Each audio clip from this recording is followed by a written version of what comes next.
కుకట్పల్లి నియోజకవర్గంలో BRS party అభ్యర్థి మాధవరం కృష్ణారావు ప్రచారం నిరంతరాయంగా కొనసాగుతుంది. దశాబ్ద కాలంగా తనను నమ్మిన ప్రజలకు అండగా నిలిచారని, కుకట్పల్లి నియోజకవర్గాన్ని ఎంతో అభివృద్ధి చేశారన్నారు మాధవరం కృష్ణారావు.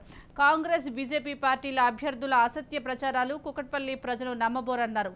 బంపర్ మెజారిటీతో తనను ప్రజలు గెలిపిస్తారని ధీమా వ్యక్తం చేస్తున్న కుకట్పల్లి నియోజకవర్గ బీఆర్ఎస్ అభ్యర్థి మాధవరం కృష్ణారావుతో మా senior correspondent Mahender Reddy face to face. Sir ఎలా సాగుతుంది సార్? ఇప్పటికే అన్ని పాదయాత్రలు చేశాం. ఇంతకుముందు మా కార్పొరేటర్లు పాదయాత్రలు చేస్తూ ఉన్నారు, డోర్ డోర్ కార్యకర్తలు తిరుగుతూ ఉన్నారు. మేము చేసినటువంటి డెవలప్మెంట్ ఏదైతే ఉందో ప్రజలు వివరిస్తూ మళ్ళీ మేము ఇంకా ముఖ్యమంత్రి గారు ఇచ్చినటువంటి మళ్ళీ ఎలక్షన్లో గెలిస్తే ఏమి ఇస్తామని చెప్పేది కూడా పాంప్లెంట్ ద్వారా వాళ్ళకి తెలియజేస్తూ ప్రజలకు ఇచ్చిన హామీలు నెరవేర్చాం కాబట్టి మళ్ళీ ఇప్పుడు ఇచ్చేటటువంటి నెరవేర్స్తాం. మాకు ఓటేజ్ గెలిపించవలసిందిగా కోరుతా ఉన్నాం. మా దగ్గర అట్లా ఏం లేదు, కార్యకర్తలు బలంగా ఉన్నారు, అట్లా ప్రాబ్లం లేదు. ప్రజలకు ఉన్నటువంటి విశ్వాసం ఏదైతే చేశామో పని చేసామో అది ఖచ్చితంగా నెరవేర్చాం కాబట్టి ఖచ్చితంగా నాకే ఆశీర్వదిస్తారని ఆశిస్తాం. అంటే ఏమేమి ఉన్నాయి సార్? ఇంకా మీరు చేయాల్సినవన్నీ దాదాపు 10 ఏళ్ల కాలం మీకు అధికారం ఇచ్చారు, ఇంకా ఏవి పెండింగ్లో ఉన్నాయి? ప్రజలంతా కూడా ఏం అడుగుతున్నారు, ఎలా స్వీకరిస్తున్నారు? మీరు వస్తుంటే ఎలా వాళ్ళతో కూడా? ఇప్పుడు ఒకటి ప్రజలు ఆశించేది, గతంలో బ్రిడ్జెస్ ఏమన్నారు, బ్రిడ్జెస్ వేసిన తర్వాత ఇంకా ట్రాఫిక్ పెరిగిపోయింది. మళ్ళీ ట్రాఫిక్ మళ్ళీ ఇప్పుడు ఇంకా కొన్ని బ్రిడ్జెస్ వేయండి అన్న, ట్రాఫిక్ సమస్య తీర్చండి అన్న. చాలా మటుకు ఇంత పెద్దగా పబ్లిక్ కూడా హెవీగా వస్తూ ఉన్నారు అని అడుగుతూ ఉన్నారు. అవి కూడా మళ్ళీ లాస్ట్ ఇయర్ ఎట్లా అనుకున్నాం, ఈసారి మళ్ళీ బ్రిడ్జెస్, లేక్స్ ప్లాన్ చేస్తూ ఉన్నాం. రెండోది ఏంటంటే డబుల్ బెడ్రూమ్లు ఉన్నాయి. బీద ప్రజలకు చాలామంది అప్లికేషన్ పెట్టుకున్నారు. వాళ్ళకి మనం ఇలా 3700 మందికి మనం ఇచ్చాం కాన్స్టిట్యూన్సీలో. హైదరాబాద్ 60,000 మందికి ఇచ్చాం. ఇంకొక మనము 1,40,000 డబుల్ బెడ్రూమ్లు వచ్చేస్తే మాకు అప్లికేషన్ పెట్టిన వాళ్ళు అందరికీ వస్తాయని చెప్పి ముఖ్యమంత్రి గారు దృష్టి తీసుకెళ్తే మనం 1,00,000 బెడ్రూమ్లు ఇచ్చాడు. వాళ్ళకి 5 విడతల్లో కూడా ఇస్తామని చెప్పి వాళ్ళకి రిక్వెస్ట్ చేస్తా ఉన్నాం. వాళ్ళు కూడా సానుకూలంగా స్పందిస్తారు. మేనిఫెస్టో ఎలా తీసుకెళ్ళబోతున్నారు? మేనిఫెస్టో పట్ల మీ కుకట్పల్లి నియోజకవర్గ ప్రజలు ఎలా రిసీవ్ చేసుకుంటారు?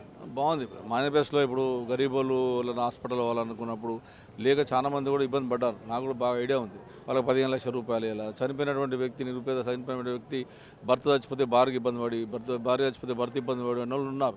దానికి ఒక 5 లక్షల బీమా తీసుకురావడం. అదేవిధంగా ఆడపిల్లలకు వైట్ రేషన్ కార్డు వాళ్ళకి 3,000 రూపాయలు ఇవ్వడం. అదేవిధంగా సన్న బియ్యం, దొడ్డు బియ్యం సన్న బియ్యం ఇవ్వడం.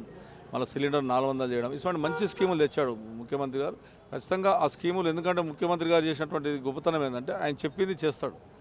ఎప్పుడైతే ఇంతకుముందు మేము కళ్యాణ లక్ష్మి అని చెప్పాం, షాద్ ముబారక్ అని చెప్పాం, పింఛన్లు అని చెప్పాం, అదే రోడ్లు ఇస్తామని చెప్పాం, ఇంటికి నీళ్ళు ఇస్తామని చెప్పాం, 20,000 లీటర్లు ఫ్రీ ఇస్తామని చెప్పాం, అన్ని ఇచ్చాం.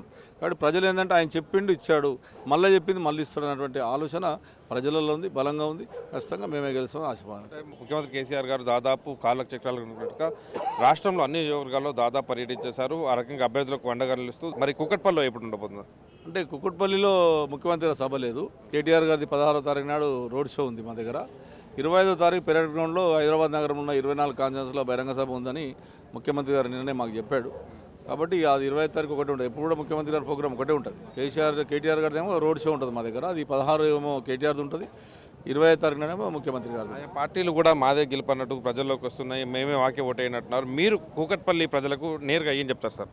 నేను డెవలప్ చేశాను, బ్రహ్మాండమైనటువంటి వాతావరణం తీసుకొచ్చాను, ఎవరిని ఇబ్బంది పెట్టలేదు, అన్ని ప్రాంత ప్రజలను కూడా మంచిగా చూసుకున్నాను. కాబట్టి నన్ను చూసి ఓటేయండి, నా అభివృద్ధి ఓటేయండి, కేసీఆర్ చేసినటువంటి గొప్పతనాన్ని, హైదరాబాద్ డెవలప్మెంట్ చూసి ఓటేయమని అడుగుతా ఉన్నాం. ప్రజలు నిర్ణయాధికారులు కాబట్టి ప్రజలే నిర్ణయం తీసుకుంటారు. కాంగ్రెస్ హైప్ వస్తుందని అంటున్నారు. కాంగ్రెస్ దాదాపు చాప కింద ఇళ్ళగా ఒక్కసారిగా ఉప్పెన్లా వచ్చేస్తుంది అంటున్నారు. కాంగ్రెస్ ప్రభావం ఉండబోతుందా?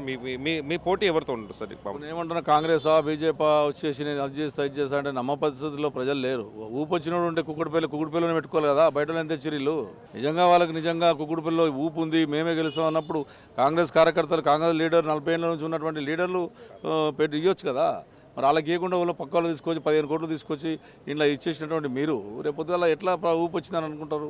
అందరూ కూడా టీఆర్ఎస్ పార్టీలను తీసుకుపోయి కండవలు వేసేసుకుంటే సీట్లు ఇస్తూ ఉన్నారు. మీరు రాత్రి తీసుకుపోయి పొద్దున సీట్లు ఇస్తున్నారు. మీరే బలంగా ఉంటే మా వాళ్ళు ఎందుకు పని మీకు?